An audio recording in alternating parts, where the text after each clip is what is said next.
Good morning, everybody. I am the moderator of this event.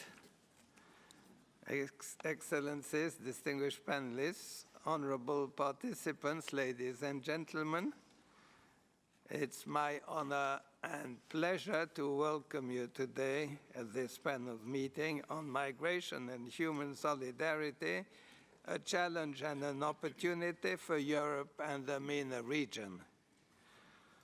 The migrant and refugee crisis has become the topic of the 21st century. The highest rise in the number of people on the move since the end of World War II has caught the world by surprise. Europe was not prepared to handle the cohorts of people on the move, and the opportunity was seized by populists to move from the margins to the mainstream of the political arena. Simultaneously, extremist ideology based on the instrumentalization of religion spread in MENA societies which had been destabilized by conflict. That conflict that has left countries in tatters and is spreading northwards. On the 4th of December 2017, one major power decided to withdraw from the UN Global Compact on Migration. The EU is divided between states that have shown human solidarity and that favor burden sharing, and those countries that have hosted fewer migrants and yet favor disengagement.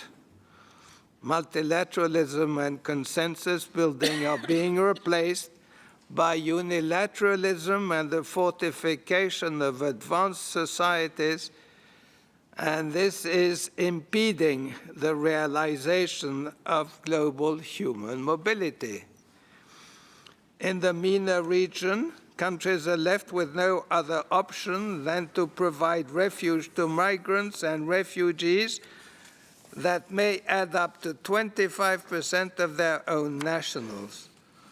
On the 6th of December 2017, UNHCR announced that in absolute terms, humanitarian aid collected had reached very high levels.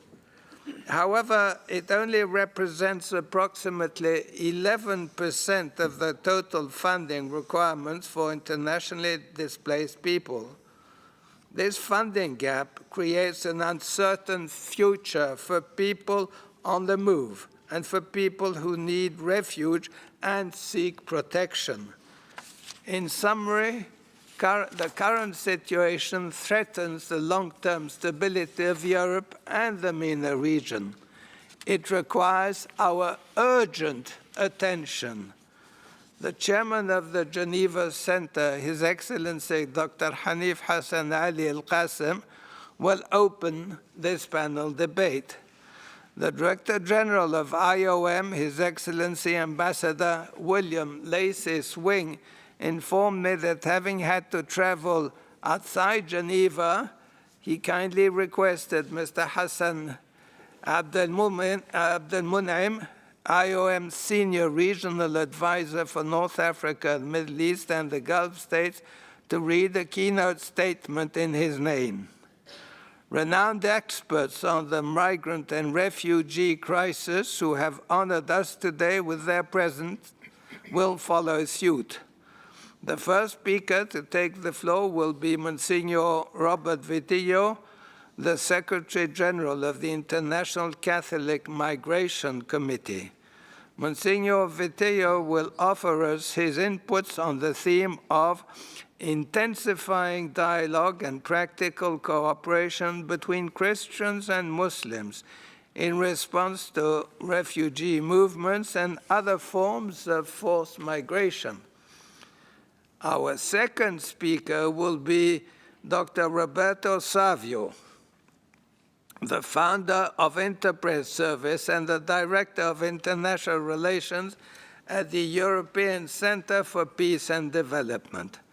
Dr. Savio will offer his contribution on the following theme: migrants, religion, and populism. The third speaker will be Her Excellency Ambassador Marie-Thérèse Pictet-Altan, the permanent observer of the Sovereign Order of Malta. Her guiding theme will be an alternative to the liquid graves of the Mediterranean. Fourth, from Brussels, we have invited Mr. Edward Rodier, the director of the Norwegian Refugee Council's Europe office.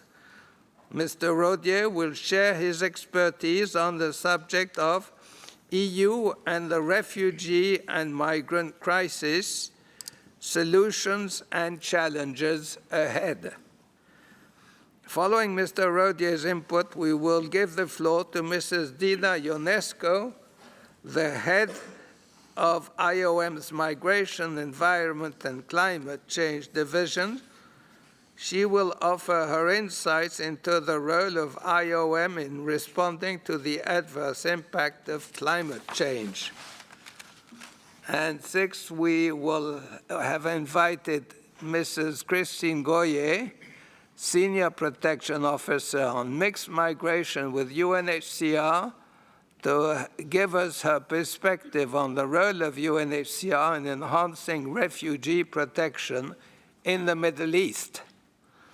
The guiding theme of the panelists will enable us to assess different perspectives related to the causes and consequences of the migrant and refugee crisis. Violence and insecurity, as well as climate change migration, have adversely affected millions of people in the MENA region. They have become issues of high importance on both sides of the Mediterranean. The reconceptualization of global human mobility is needed more than ever.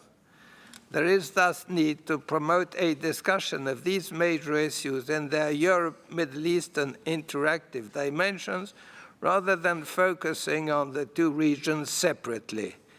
In order to overcome the current crisis and harness the power of migration and human mobility, joint solutions must be identified. There must be a sharing of responsibility for hosting displaced people more fairly and proportionately. States and international decision makers must resort to dialogue and alliance building to identify a path that is in everyone's mutual interest and which celebrates diversity. Actions to enhance human mobility must be guided by the principles of international solidarity and justice in the longer term. A new post-conflict international funding plan must be drawn up to rebuild or create income-generating activities in countries of origin of refugees and migrants, and their return must be voluntary. Before I give the floor to our distinguished chairman, I'd like to draw your attention to the fact that the Geneva Center,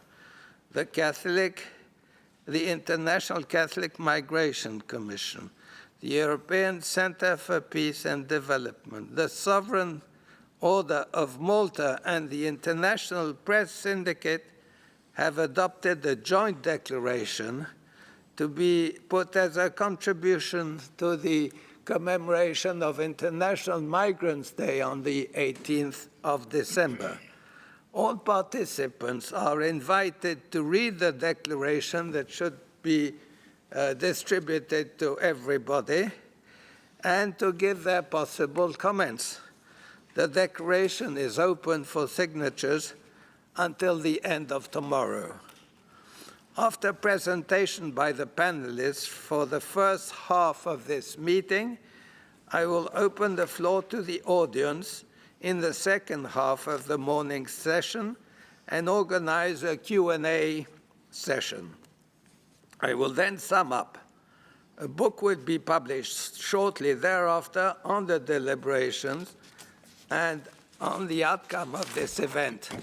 I would like to indicate that we have interpretation from French to English and English to French.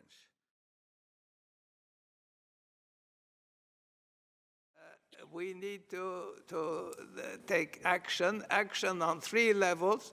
action on preventive nature before the problem arises to try and anticipate, action of a humanitarian nature to address a problem when it's there and you need to do something really quickly, and then action of what I would call a restorative nature, that is to restore the ability, the livelihoods of refugees, whether in their own countries or in another country.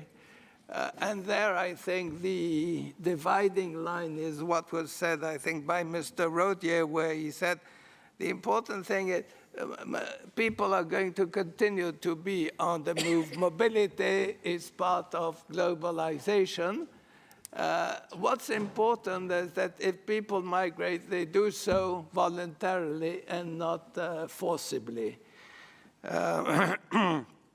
One thing is important, I think, when we look at the problematique in general, and that is that we look at this question of people on the move as a global challenge. It's good to focus on what you could do with country A or B or with a regional group, but it so happens that at present, excessive burden is being carried by a small number of countries whose level of income is not necessarily adequate, whilst other countries get a free ride or don't have to bother. And I think we need this global vision to ascertain that justice and equity is for everybody. We do not cut in section the problem of refugees, saying we deal with it if not at the country level, of particular level, at the level of neighboring countries, and it's better to do it this way. No, everybody has a part. It's a global challenge, should be addressed globally. We've talked about many cases. We haven't talked about the Sudan, and my brother, the ambassador of the Sudan, is with us, and I would like also to join Ms. Abdel-Munaim to extend to you my warmest greeting, and to say that Sudan is also playing a role as a host country that is insufficiently recognized, is getting flows of refugees from Eritrea, now increasing flows from South Sudan and from many other countries in the region, and is not getting the support and recognition that its responsibilities as host countries would deserve. So we do appreciate what is happening, and especially until recently, the Sudan was under sanctions, and it was still feeding so many refugees coming from other regions. We're happy that these sanctions have now at last been lifted.